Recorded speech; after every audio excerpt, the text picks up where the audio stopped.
okay to cook in butter, but if you've got high cholesterol, some people can't do that. So you want to use maybe some sesame seed oil, or you might want to use some sunflower oil. That's better to cook in if you're going to cook in. Don't cook in olive oil, by the way. Did you know that cook olive oil and it putrefies as soon as you get it up to 160 degrees, so not good for you to do.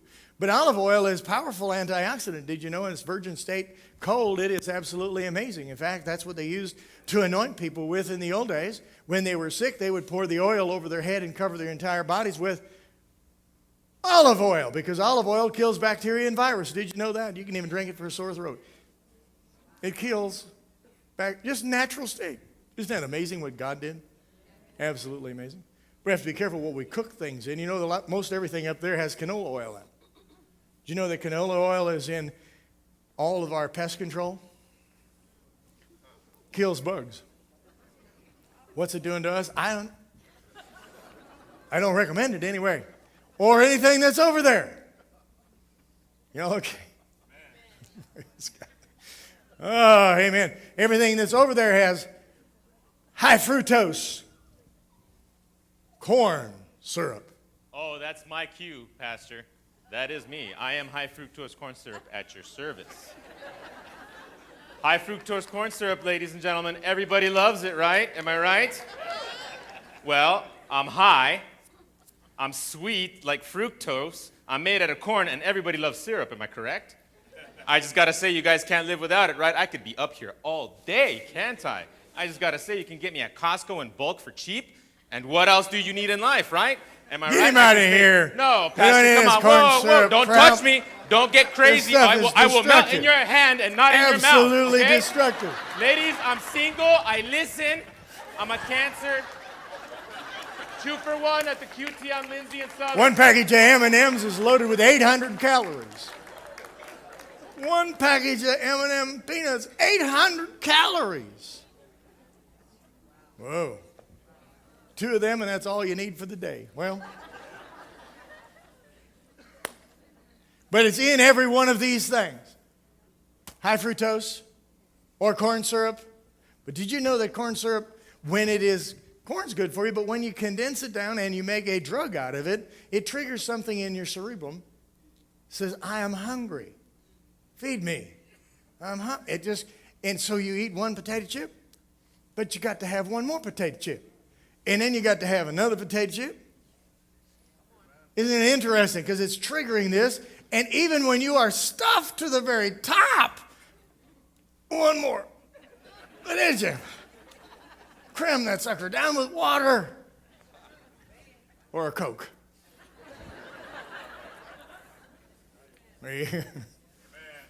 It's interesting how it is that our dietary. Now, he says some interesting things over here in Exodus chapter 12. Let's take a look at it real quick. Talked about burning the fat. I told you that. And so we need to make sure that we deal with that issue. In fact, I go on a fishing trip once a year with my sons and my grandsons now. And every year we always stop in Baldwin, Wisconsin, which is an A&W root beer stand. And they have deep fried curds. Everybody know what curds and whey are? And when you make cheese or butter, whatever, there's this little floating globulars of pure fat. And then you deep fry that little sucker.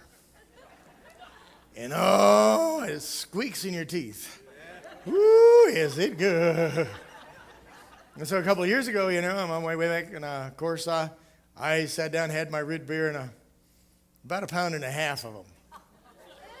I got pretty sick, I didn't feel too good the next couple of days fishing, and so then I got feeling a little bit better on Wednesday, and so we went out and I had deep fried shrimp, and I completely destroyed my gallbladder. And I had to have it out in surgery. Everybody remembers a couple of years ago. Don't tell me that this food can't destroy things in your body. Amen. And I knew better.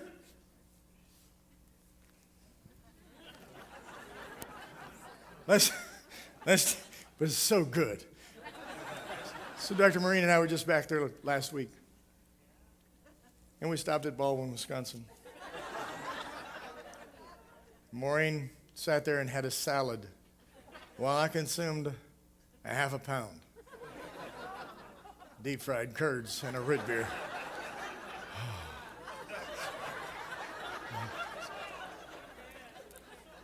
But it's only once a year.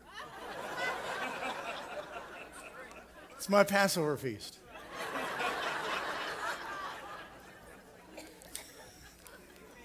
Terrible, terrible, terrible. Okay, don't do what I do, just do what I say. Okay, so. Okay, we're in Exodus chapter 12 and verse 8. Then they shall eat the flesh on that night, roasted, not deep fried, with unleavened bread. Unleavened bread, isn't that an interesting thing? We always wonder what unleavened bread. Unleavened bread means that you didn't add some bacteria to the bread, yeast, which eats into the grain and poops out air and some other things and causes the bread to rise. Do you know what alcohol is, don't you? Alcohol is yeast, little bacteria, eating the berries or the fruit and pooping out alcohol. So when you drink alcohol, you just drink and poop. There you go. That went over real well too, but that's how you make alcohol. Okay. That was free. That wasn't even in the sermon. There's somebody in here. And you know, it says unleavened bread. So what do? We wait until we get this raised bread, and then we bake it a little bit, and it's white, pure, processed, over-processed flour. And when you pick it up, you can like crumble it like this and stick it to the ceiling. It's an amazing thing. We used to do that in school, you know. Take that white bread, stick it to the ceiling. What do you think it might be doing to you? It really stick to your ribs. No, it sticks to something other than that, I'll tell you that. So, with unleavened bread and with, get this, bitter herbs they shall eat. Bitter herbs. What are the bitter herbs? Well, they're part of the cleanse. Because you understand that what God was saying to them, I want to take them out of the world, and I want them to leave all of the world behind, and I want them to go to the promises that I have for them. I want everything out of them. It's called a cleanse. We're going to really talk about the end right at the end.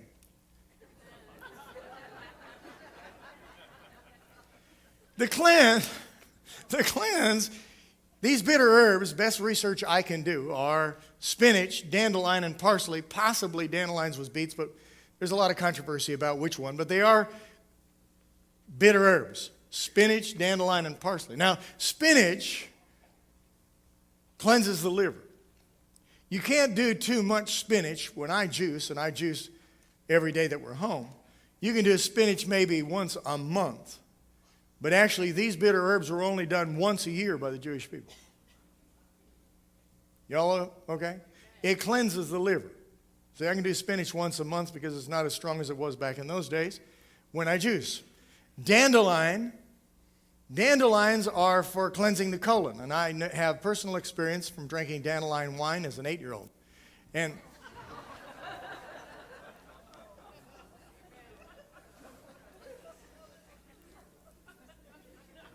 And parsley, which is very powerful for your liver and your kidneys. Very, very strong for both.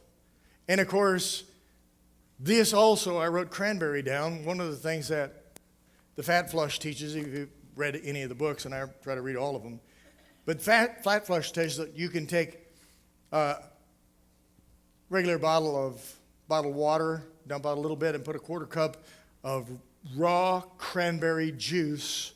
No sugar added, not your fruit juice, not anything added. Just straight up cranberry, no sugar, nothing in it, just cranberry. Whew. You put a quarter of a cup in there and you drink that in the morning and night for 4 or 5 weeks, and all your cellulose will go away, ladies.